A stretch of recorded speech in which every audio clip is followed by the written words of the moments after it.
Well, I can remember when my children, Clara and Harrison, were born. Each of them received from a former congregant a baby's first New Testament. Harrison's was, of course, blue, and Clara's was pink. They both sat on the respective bookshelves next to some of their other favorite books, like Goodnight Moon and The Little Blue Truck. I can remember for Clara, she was about 3 when she first started to become interested in her little Bible. At first, we started to see it on the floor among her other toys, an obvious sign she'd been looking at it at some point during the day. Then we started walking into her room only to find her sitting, flipping through its tiny pages as if she were reading it word for word.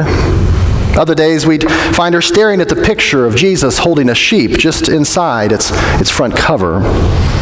Finally, one day, as she was thumbing through its contents, I sat down next to her and I said, "Clara, do you know what this book is called?" She nodded and she said, "It's the Bible." I said, "That's right. I see that you've been looking at it a lot lately. What do you like about it?" And she looked at me with a big smile on her face and she said, "It's pink." I understand what she meant. It wasn't until college that I really got much beyond the cover of my Bible either. And even then, I was barely scratching the surface. In fact, statistics show this is true for most of us. While surveys indicate that the majority of Americans believe the Bible is an important source of both wisdom and morality, most of us have failed to go much deeper.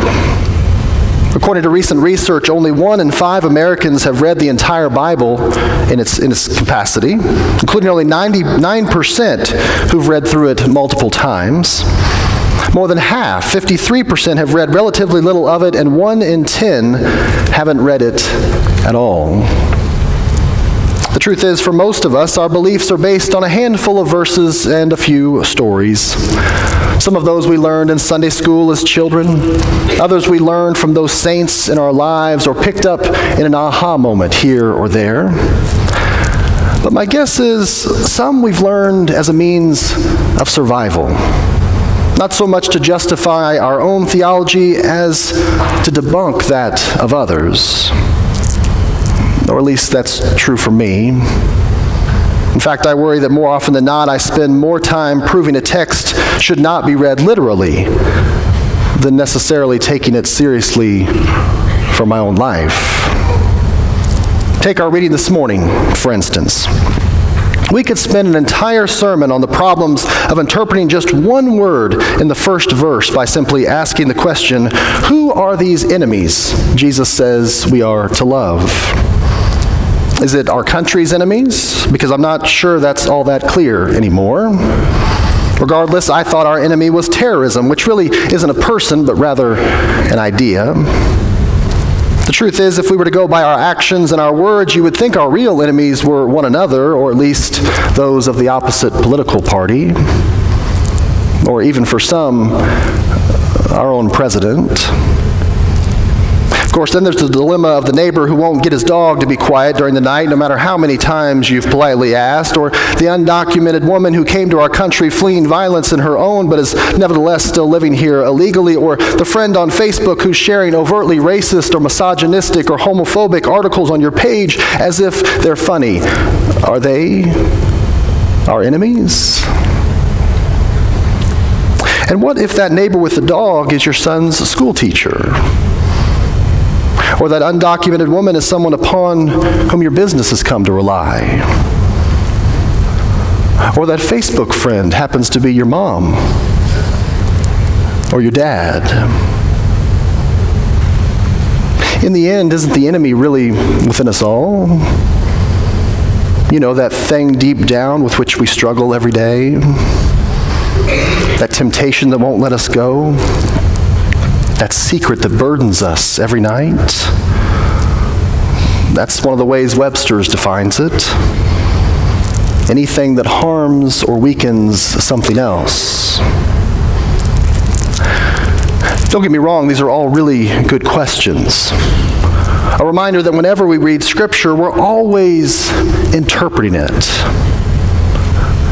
But if we're deconstructing words without any intent to reconstruct them, or being argumentative only for the sake of being argumentative, or spending more time proving a reading is wrong than understanding what it might mean for our lives, then I worry we can mistake taking the Bible seriously for, above all else, proving to others that it should not be taken literally.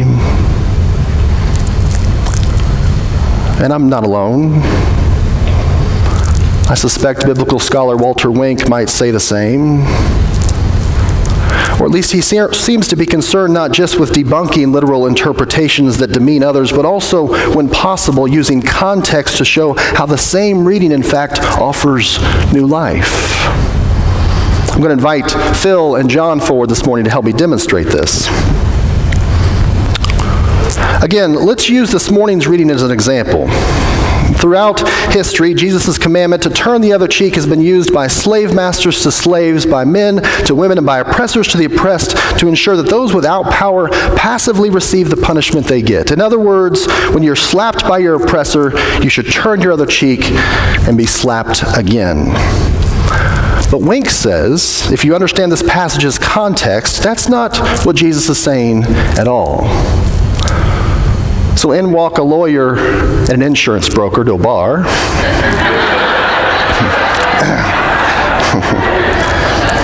You didn't think I was going to invite the president and vice president of our congregation to get in a fight this morning, did you? Now I want you to imagine, no betting on this, by the way, I just heard that.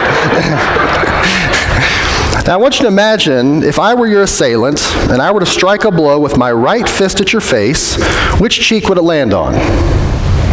That's right, it'd be the left, which is the wrong cheek in terms of this text. Jesus says, at least in Matthew, if anyone strikes you on the right cheek. Now I could hit you on the right cheek if I used a left hook, but that would be impossible in Semitic society because the left hand was used for unclean tasks. In fact, Luke probably doesn't specify left or right cheek because it would have just been understood. You couldn't even gesture with your left hand in public. The only way I could hit you on the right cheek would be with the back of the hand. Now, the back of the hand is a blow intended not to injure. It's more of a symbolic blow that's intended to put you back where you belong. It's always from a position of power or superiority. And in fact, Jesus is saying, when someone tries to humiliate you and put you down back into your social location, which is inferior to that person, you turn the other cheek. Now, in the process of turning in that direction, if you turned your head to the right, I could no longer backhand you. Your nose is now in the way. Furthermore, you can't backhand someone twice. It's like telling a joke a second time. It just doesn't work if it doesn't happen the first time. Now, by turning the other cheek, you're defiantly saying to the master, I refuse to be humiliated by you any longer. I'm a human being just like you, a child of God. You can't put me down even if you have me killed. Now, clearly this is no way to avoid trouble. The master might have flogged you within an inch of your life, but he will never be able to assert that you have no dignity. Thank you, gentlemen.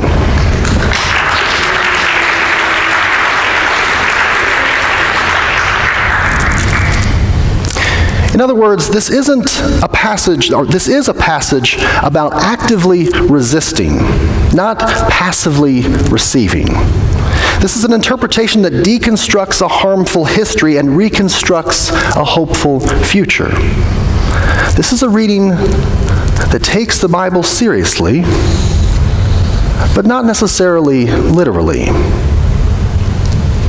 But then there are those verses that, even when we understand their context, still don't seem to capture the Spirit of God for all time and for all people, no matter how we read them. And you know these verses. Like 1 Corinthians 14, verse 34. Women should remain silent in churches. They're not allowed to speak, but must be in submission, as the law says.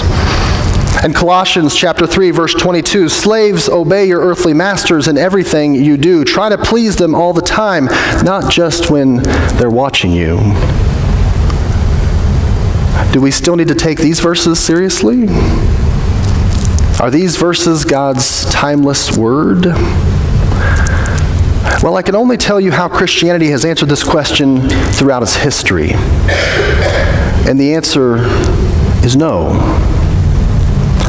At least that's what the apostles said when they were asked, do we still have to take seriously the mandate to be circumcised now that we're Christians?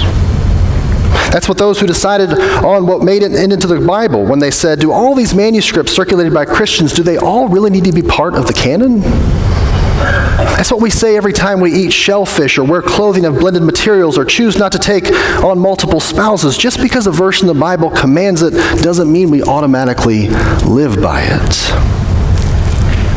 In fact, sometimes taking the Bible seriously mandates we not take it literally. Now, I realize some suggest this is a slippery slope, and I get it. How do you know if something is God's timeless will and something is not? After all, people in every major religion read their respective texts in very different ways. One Christian reads the Bible and bombs an abortion clinic. Another reads the Bible and supports Planned Parenthood. One Muslim reads the Quran and becomes radicalized. Another reads the Quran and organizes a soup kitchen in their community. One Jew reads the Torah and believes Israel should be at war with Palestine. Another reads the Torah and desires the two countries sign a treaty of peace. Well, the short answer is, we don't know for sure. This is God we're talking about, after all. And anytime we speak with certainty about God's will or a particular interpretation of a text, we walk the fine line of making ourselves into the divine. But I do like what Adam Hamilton suggests.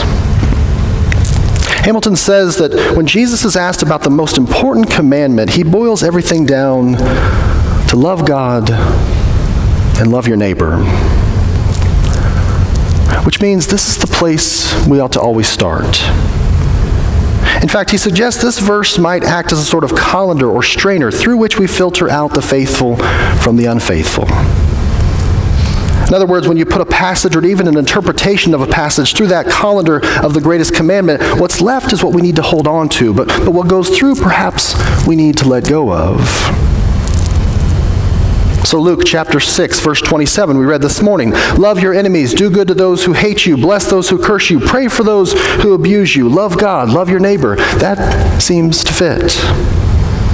Or Proverbs 3:9, honor God with your wealth, with your first fruits of everything you produce. Love God, love your neighbor. That seems to stay in the colander. Exodus 20, verse 8, honor the Sabbath and keep it holy. Love God, love neighbor. Again, that seems to stay in the colander too. But what about Deuteronomy 21:18-21, which says you should stone your child to death if he disobeys you? Or Leviticus chapter 21, verse 9, a priest should burn his daughter alive if she becomes a prostitute. Or Matthew 5:29-30, you should cut off an appendage if it causes you to sin. Those filtered out through the colander long ago.